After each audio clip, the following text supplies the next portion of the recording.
Vice President Sara Duterte sa 2028 elections.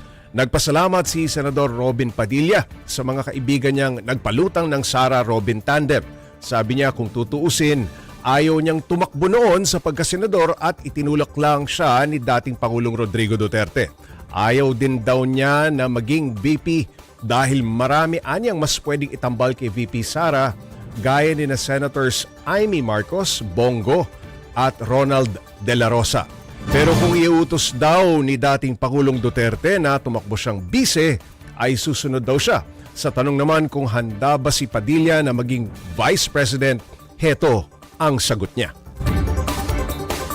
Ay, pinanganak po tayong ready. Lalo na yan, para sa akin, Vice President, hindi naman masyadong, yan, puro advocacy lang yan eh. Parang ikaw ang spare tire, di ba? Kayang-kaya yan. Para sa akin, ideology kasi ang Duterte.